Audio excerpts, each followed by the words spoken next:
notamment son droit de grâce. Ainsi, j'ai décidé d'accorder une grâce collective à 3168 condamnés, auteurs de certaines infractions de droit commun. Chers frères, chères sœurs, la commémoration de la fête nationale est également l'occasion de nous souvenir des valeurs de tolérance, de discipline, d'hospitalité, de travail, de fraternité, d'union que nous ont légués les pères fondateurs de notre nation et qui se retrouvent dans les symboles de la République. Afin que ces valeurs se transmettent de génération en génération, elles ont inspiré les règles de base qui régissent notre société et qui ont été consignées dans chaque page de notre Constitution. Ces valeurs ont assuré l'unité, la stabilité et la prospérité à notre pays pendant près d'un demi-siècle. Toutefois, l'histoire récente de notre pays a mis en évidence les limites de notre Constitution actuelle, censée garantir à chaque Ivoirien le respect de ses libertés et de ses droits, quel que soit son rang social, ses origines, son ethnie ou sa religion. En effet, beaucoup d'incompréhensions et de mauvaises interprétations nous ont éloignés du chemin tracé par nos devanciers. Les crises que notre pays a connues de 1999 à 2002 et la crise post-électorale de 2010 en sont de tristes illustrations. Le pacte social a été fragilisé, mettant à mal l'héritage que nous avons reçu et qu'il nous faut préserver et renforcer à tout prix pour que plus jamais la Côte d'Ivoire ne connaisse de telles dérives. Pour que notre pays soit résolument engagé sur la voie de la stabilité pour la prospérité et le bien-être de chaque Ivoirienne et de chaque Ivoirien. Aujourd'hui, notre devoir en tant que successeur est de construire la Côte d'Ivoire de demain. Une Côte d'Ivoire nouvelle, stable, rassemblée autour de ses valeurs. Une Côte d'Ivoire nouvelle avec un Ivoirien nouveau dont les droits sont garantis, préservés et renforcés. Une Côte d'Ivoire moderne qui favorise les initiatives de chaque Ivoirien. Une Côte d'Ivoire qui attire les investisseurs, où la création de richesses profite à tous, notamment aux jeunes, aux femmes et aux plus vulnérables.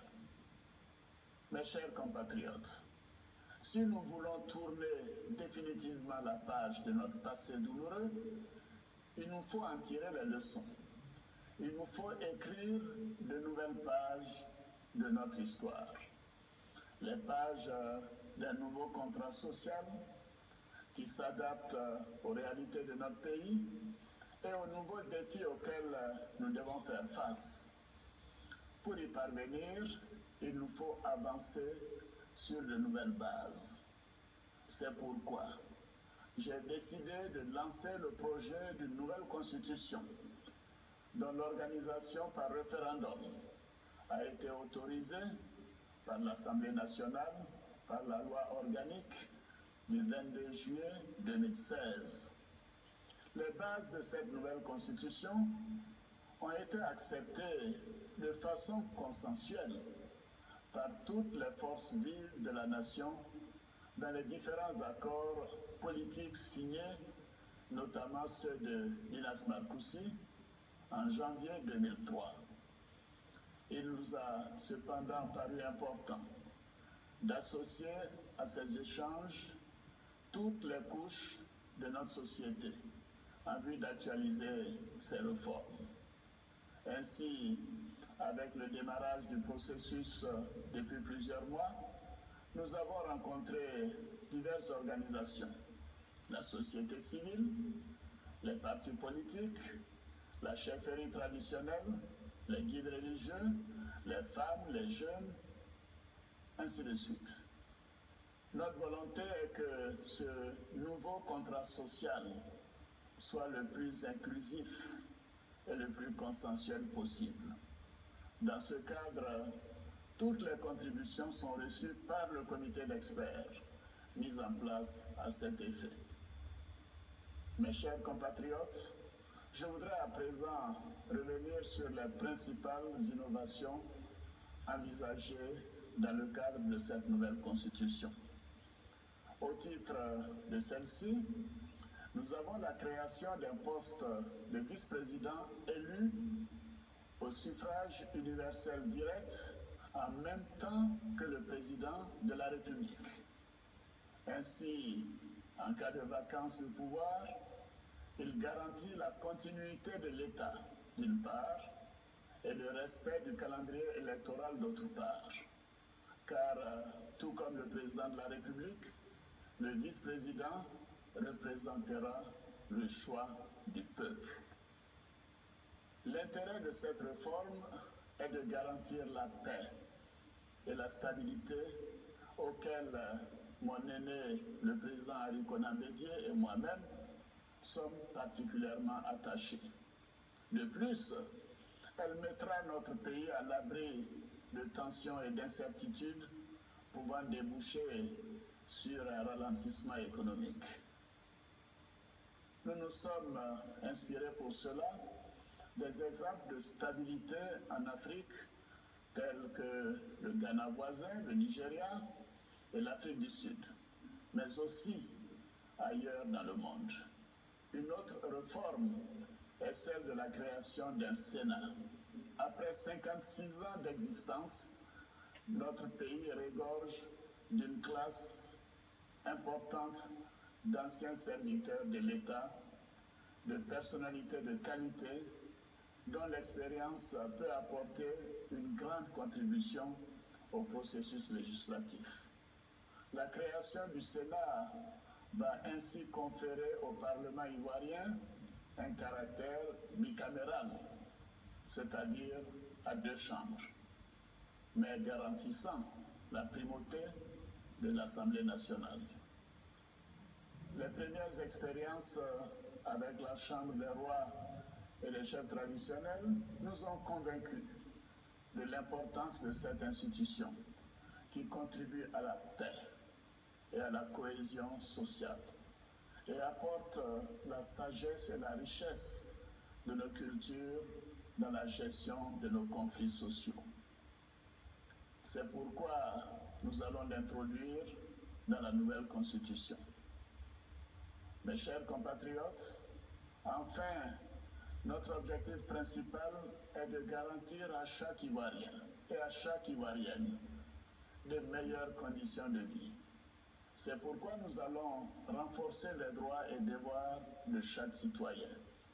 Nous allons également réaffirmer avec plus de vigueur le droit de chaque citoyen à l'éducation, à la santé et au respect de son intégrité physique. Nous allons consacrer le respect de la diversité de notre peuple, avec plus de fermeté contre les actes d'exclusion liés au genre, à l'origine ethnique, religieuse, régionale ou sociale. Nous allons également renforcer votre droit à la propriété foncière rurale en intégrant dans la nouvelle constitution les dispositions de la loi relative au foncier rural qui prévoit que la terre ne peut appartenir qu'à l'État, aux collectivités territoriales et aux personnes physiques ivoiriennes. À cet effet, nous avons décidé, en Conseil des ministres, de la mise en place de l'agence foncière rurale à Fort, afin d'accélérer la délivrance des titres de propriété. Ivoiriennes, Ivoiriens, mes chers compatriotes, toutes ces réformes ont pour but ultime de doter la Côte d'Ivoire d'une constitution moderne et de mettre en place des institutions cohérentes, fortes, respectueuses de la diversité et protectrices des libertés. À travers cette réforme constitutionnelle et le référendum, nous aurons notre destin en main. Bien plus encore, nous aurons le destin de nos enfants et de notre pays en main. Le texte final qui nous sera soumis dans quelques semaines par le comité d'experts sera le reflet de ces réformes, mais également les propositions de toutes les forces vives de la nation. Ces propositions seront soumises à votre décision à la fin du mois d'octobre de cette année. Le dernier mot vous reviendra. Les élections législatives pourront ainsi se tenir sur la base de la nouvelle constitution. Ivoiriennes, Ivoiriens, mes chers compatriotes, 56 ans après notre accession à l'indépendance, il nous revient de porter plus loin et plus haut les rêves de nos pères fondateurs. Aujourd'hui s'ouvrent devant nous les nouvelles pages de notre histoire.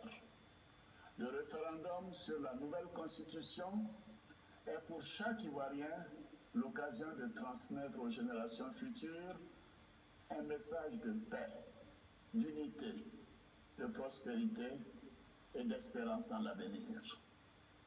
Tous ensemble, soyons prêts à prendre nos responsabilités face à l'histoire.